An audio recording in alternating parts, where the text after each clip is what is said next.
Hello, আসসালামু আলাইকুম।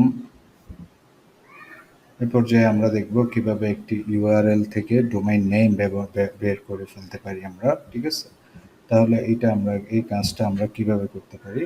এখানে দেখুন আমাদের সিনারিও হলো আমি www.google.com থেকে অনলি google.com অংশটা বের করতে চাই raj extract ফাংশন দিয়ে। আ আ যে এখানে https তারপর আ তারপর ডাব্লিউ ডট এগুলো সব বাদ দিয়ে আমরা google.com-টাই অনলি দেখাতে চাই। এখানে আমাদের ফর্মুলাটা হলো raj extract, ফর্মুলাটার ফরম্যাট হলো এরকম। ঠিক আছে? তাহলে এই ফর্মুলাটা আমরা যদি এখানে এপ্লাই করি তাহলে আমরা এখানে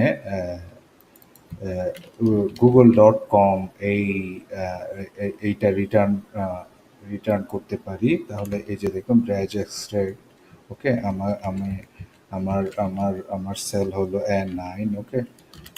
কন্ট্রোল ভি, A9 আমাদের সেল হলো A9 এবং আমার ফরম্যাট যে আমি কি এক্সট্রাক্ট রেগুলার এক্সপ্রেশনটা এখানে https, ঠিক আছে?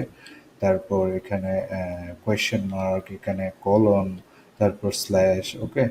এইটাই হলো ফরম্যাট। এই ফরম্যাটটা যদি আমি ইউজ করি raj extract দিয়ে তাহলে আমি অনলি google.com পাবো। তাহলে এইরকম আমি যদি yahoo.com, ঠিক আছে, gmail.com, ঠিক আছে, এরকম আরও যদি ধরেন আমি যদি এখানে জিমেইল, ওকে, gmail.com, ওকে, তারপর ধরেন এখানে যদি আমি দিই yahoo.com, ওকে, তারপর আমি যদি দিই bbc.com, ঠিক আছে, bbc.com, তাহলে আমার রেজাল্টগুলো যেমন এখানে যেহেতু google.com আমরা বের করেছি, তারপর বাকি রেজাল্টগুলো হওয়া উচিত gmail.com, তারপর yahoo.com, ওকে, bbc.com। তাহলে এই যে দেখুন https কোলন, তারপর ফরওয়ার্ড স্ল্যাশ দুইটা, ঠিক আছে, তারপর www ডট এই পোর্শন পর্যন্ত সবকিছু চলে গিয়েছে। আর আমরা অনলি দেখাচ্ছি www.google.com, ঠিক আছে?